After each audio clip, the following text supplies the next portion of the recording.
வாங்க நாம இன்னைக்கு இந்த பூமியில வாழ்ந்த உயிரினங்கள்லயே மிகப்பெரிய ஒன்ன பத்தி பார்க்க போறோம். அதுதான் நீலத்திமிங்கலம். இவ்ளோ பெரிய ஒரு உடல் எப்படி வேலை செய்யுதுங்கிற இந்த சுவாரஸ்யமான உயிரியல் விளக்கத்துக்குள்ள போகலாம். முதல்ல அதோட அளவை கொஞ்சம் கற்பனை பண்ணி பாருங்க. வரிசையா நிக்கிற 12 ஸ்கூபா டைவர்களோட நீளத்துக்கு சமமானது ஒரு நீலத்திமிங்கலம். இது சும்மா நீளமான ஒரு உயிரினம் மட்டும் இல்ல, இது ரொம்பவே சிக்கலான ஒரு பிரம்மாண்டமான பயாலஜிக்கல் மிஷன். அப்போ நம்ம மனசுல வர்ற முதல் கேள்வி இதுதான். ஒரு விலங்கால எப்படி இவ்ளோ பெருசா வளர முடியுது?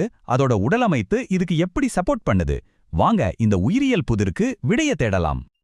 இந்த புதிருக்கு விட அதோட மையத்திலிருந்தே தொடங்குது. அதாவது அதோட இதயத்திலிருந்து. இது வெறும் இதயம் இல்ல, இது ஒரு மாபெரும் இன்ஜின். அதோட இதயம் மட்டுமே சுமார் 400 பவுண்டு எடை இருக்கும். நம்ம கணக்குப்படி சொன்னா கிட்டத்தட்ட 180 கிலோ. அதோட அளவை இன்னும் சுலபமா புரிஞ்சுக்கணும்னா, ஒரு 12 வயசு பையன் நிக்கிறான்னு வச்சுக்கோங்க. அவனோட உயரத்துக்கு சமம் இந்த இதயம். இது முழுக்க முழுக்க தசையால ஆன 4 அறைகள் கொண்ட ஒரு பவர்ஃபுல் இதயம். இதோட ஒவ்வொரு துடிப்பும் ஒரு பெரிய பம்ப் மாதிரி வேலை செஞ்சு ரத்தத்தை உடம்போட எல்லா மூளைக்கும் பயங்கர அழுத்தத்தோட அனுப்பும். இதயத்திலேருந்து வெளியே வர்ற முக்கியமான ரத்த குழாய், அதாவது பெருநாடியோட அளவு கேட்டா நீங்க அசந்துடுவீங்க. ஒரு சின்ன குழந்தை அதுக்குள்ள தவழ்ந்து போற அளவுக்கு அது அகலமா இருக்குமா. இந்த பிரம்மாண்டமான இன்ஜின் உடம்பு முழுக்க பம்ப் பண்ண வேண்டிய ரத்தத்தோட அளவு எவ்வளவு தெரியுமா? சுமார் 11 டன். இது எவ்வளவு பெரிய சவால்னு யோசிச்சு பாருங்க. சரி, இதயம் ரத்தத்தை பம்ப் பண்ணா மட்டும் போதுமா? அத உடம்புல இருக்கிற ஒவ்வொரு செல்லுக்கும் கொண்டு சேர்க்க ஒரு பெரிய நெட்வொர்க் வேணும்ல. அதுதான் இந்த ரத்த குழாய்கள்.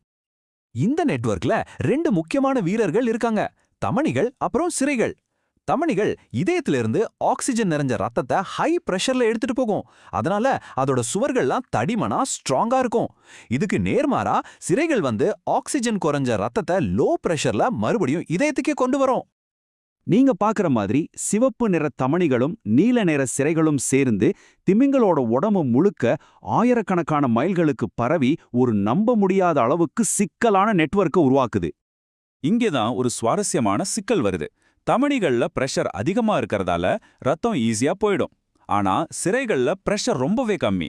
அப்போ எப்படி திமிங்கலத்தோட வால் நுனியில இருந்து ரத்தம் புவியீர்ப்புக்கு எதிரா இவ்வளவு தூரம் இதயத்துக்கு திரும்பி வருது? இதுக்கான பதில் ஒரு அருமையான பயாலஜிக்கல் டிசைன்ல இருக்கு. ஒரு வழி வால்வுகள். ஆமாம், இந்த சிரைகளுக்கு உள்ளேயே இந்த ஸ்பெஷல் வால்வுகள் இருக்கு. இது வேலை செய்யற விதம் ரொம்ப சிம்பிள் ஆனா ஸ்மார்ட். திமிங்கலம் நீந்தும் போது அதோட தசைகள் சுருங்கும் இல்லையா? அப்போ அது சிரைகளை அழுத்தி ரத்தத்தை முன்னாடி தள்ளும். ரத்தம் முன்னாடி போனதும் இந்த ஒரு வழி வால்வுகள் டக்குன்னு ஒரு கதவு மாதிரி மூடிக்கும். அதனால ரத்தம் பின்னாடி போகவே முடியாது. சம ஐடியா இல்ல? இந்த பெரிய குழாய்களுக்கு நடுவுல நுண்குழாய்கள்னு கோடிக்கணக்கான ரொம்ப சின்ன ரத்த நாளங்கள் இருக்கு. இங்கேதான் உண்மையான மேஜிக்கே நடக்குது. ஆக்சிஜனும் சத்துக்களும் ரத்தத்துல இருந்து செல்களுக்குள்ள போறதும், செல்கள்ல இருக்கிற கழிவுப் பொருட்கள் செல்கள்ல இருந்து ரத்தத்துக்கு வர்றதும் இங்கேதான் நடக்குது. சரி, இவ்ளோ பெரிய ரத்த ஓட்ட அமைப்புக்கு தேவையான ஆக்சிஜன் எங்கிருந்து வருது? வாங்க நம்ம புதிரோட கடைசி ஆனா ரொம்ப முக்கியமான பகுதிக்கு போகலாம். அதோட சுவாச அமைப்பு. உயிரினங்கள் ஆக்சிஜனை எடுக்க பல வழிகளை பயன்படுத்துது. உதாரணத்துக்கு மீன்கள் தண்ணியிலிருந்து ஆக்சிஜனை பிரிக்க செவில்களை பயன்படுத்துது. ஆனா நீலத்திமிங்கலம் ஒரு மீன் கிடையாது. அது நம்மள மாதிரி ஒரு பாலூட்டி. அதனால அதுக்கு இருக்கிறது நுரையீரல். இங்க முக்கியமான விஷயம் என்னன்னா, பாலூட்டிகள் இரட்டை சுழற்சி அப்படிங்கிற ஒரு சூப்பர் எஃபிஷியன்ட் சிஸ்டத்தை பயன்படுத்துது. இது மீன்கள் கிட்ட இருக்கிற ஒற்றை சுழற்சி முறையை விட ரொம்பவே பவர்ஃபுல்.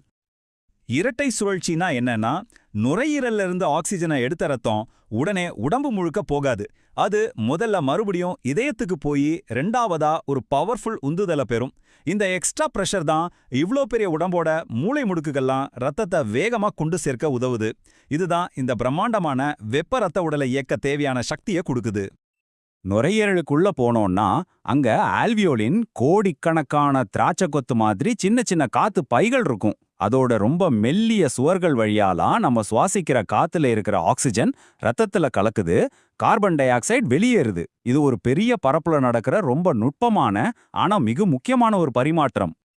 அப்போ ஒரு பிரம்மாண்டமான இதயம், ரொம்பவே ஸ்மார்ட்டான ஒரு ரத்த குழாய் அமைப்பு, அப்புறம் சூப்பர் திறமையான இரட்டை சுழற்சி சுவாசம். இதுதான் நீலத்திமிங்கலம் இவ்ளோ பெருசா இருக்கிறதுக்கான ரகசியங்கள்.